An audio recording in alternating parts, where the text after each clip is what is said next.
खिलाफत मलूकियत में कैसे तब्दील हुई, इस मौजू पर उर्दू ज़ुबान में कोई किताब। दा मौजू यो ډېره زیاته عجیبه او ناشنا موضوع ده چې خلافت چې کوم د رسول الله صلی الله علیه وسلم نه وروسته 30 سال چلیدلی دی چې په هغې کې 2 کاله خلافت ابوبکر صدیق صاحب کړی او بیا پکې 10 کاله خلافت حضرت عمر کړی دی، 12 کاله خلافت حضرت عثمان کړی دی، 6 رکعاته خلافت پکې حضرت علی کړی دی. نو الخلافت بعد 30 سنه او بالحدیث راځي خلافت النبوت بعد 30 سنه، د نبوت خلافت زمانه پس 10 کاله دی. نو دغه ته خلافت وایي.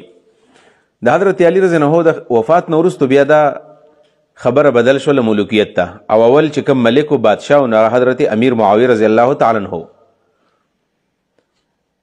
نو آخری خلیفه حضرت علی صاحب دی او لومبی ملک او بادشاه چې دی نو د حضرت معاویه صاحب دی. اگر چې دی ملک او د حضرت معاویه صاحب د خلیفه ویل څه ګناه نه ده، یعنی چې په دې زمانه کې سړی عام حکمران ته خلیفه ویلی شي نو حضرت معاویه صاحب ته به څنګه نه وایي. د دې خلافت نه مراد داسې نه وایو موږ چې یاره دا د څلور چې ونو د ابوبکر او د عمر او د عثمان د علي د خلافت او د حضرت معاویه صاحب د خلافت نه، موږ خو د ترکیې هغې ته هم خلافت وایو، د ترکي خلفاو ته کوم 400 کاله چې هغوی کوم مشري کړه دې ته هم خلفا وایو.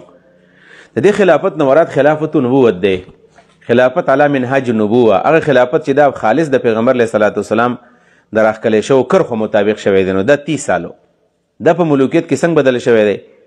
دې په باره کې د ملګري ویلي دي چې دې موضوع باندې اردو زبان کې کتاب بهترین کتاب په دې کې د مولانا مودود رحمه الله خلافت ملوکیت دی. وجه دا ده چې نن سبا ډېر خلک په خلافت ملوکیت باندې اعتراض هم کوي چې په دې کې ګوره د حضرت عثمان صاحب او د حضرت معاویه صاحب په باره کې مولانا مودود رحمه الله زیاتی کړی دی. دې خبرې جواب دا دی چې مولانا مودود رحمه الله د مناقب صحابه او د عظمت صحابه او د فضائل صحابه کتاب نه دی لیکلی چې د صحابه کرامو فضیلت پکې لیکي.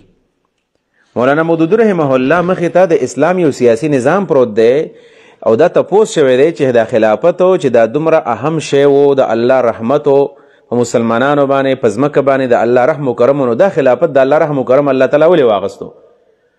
یعنې الله رب العالمین خپل رحم و کرم د مسلمانانو ولې اوچت کړو؟ دا په ملوکیت کې په باچاحت کې ولې بدل شو؟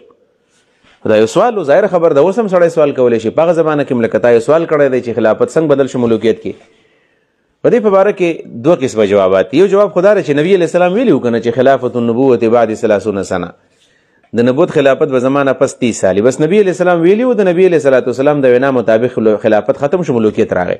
یو جواب دا دی. ډېر خلک دا جواب کوي، خدا یو دومره سرسری جواب دی او که دا جواب بالفرض موږ وکړو چې نبی علیه صلات وسلام ویلي دي چې خلافت زمانه پس 30 سال دی او د هغې نه وروسته بیا ملوکیت بدلیږي، ملوکیت به راځي، نو که موږ داسې دې خبرو ته کینو بیا خو نبی علیه صلات وسلام د مختلفو ګناهونو پیشنګویانې کړي دي چې قیامت ته به نږدې به علم اوچت شي، جهل به زیات شي، زناګانې به زیاتې شي، شرابونه به زیات شي.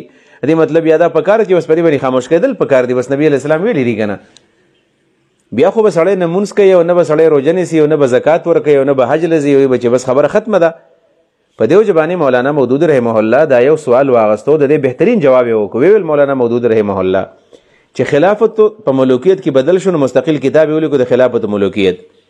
او په دې خلافت ملوکیت کتاب کې مولانا مودود رحمه الله داسې وکړل چې هغه خبرې یې وکړله چې ګوره خلافت بدل شو ملوکیت کې، نو 2 خبرې دي. یا خدا ده چې سړی به و چې دا سیستم ټیک نه و، دا سیستم خراب او کمزور و، نو دا بدل شو ښه سیستم راغی.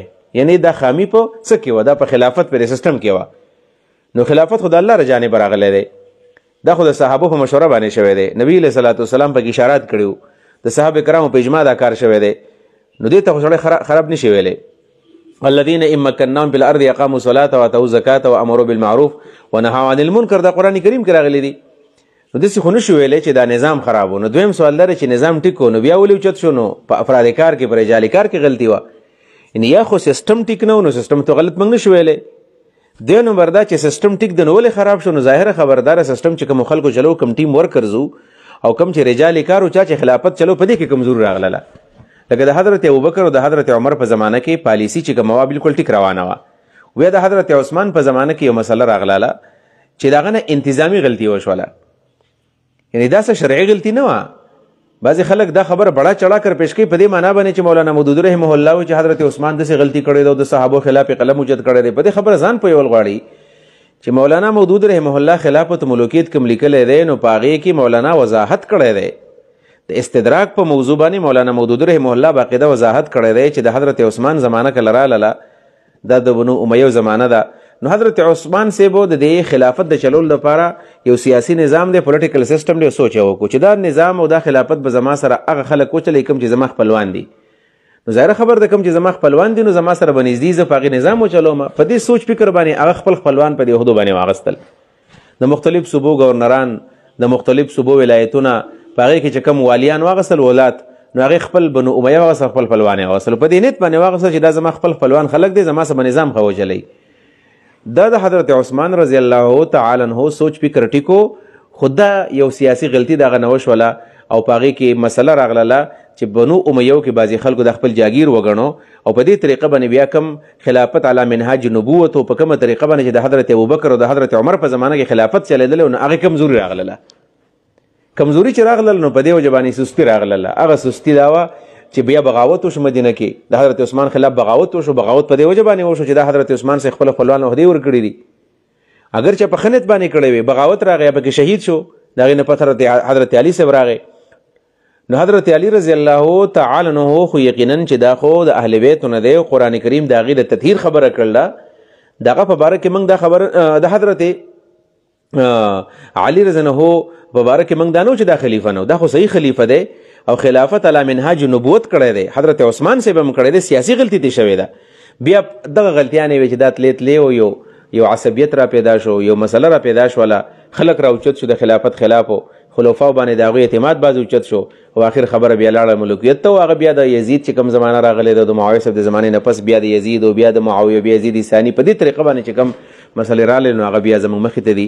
لہذا خلافت ملوکیت کې په دغه طریقه باندې بدل شوی دی چې مولانا مودودي رحم الله کومه خبره کړله چې دا غلطي د نظام نه ده، ځکه نظام خو د الله له جانبه دی.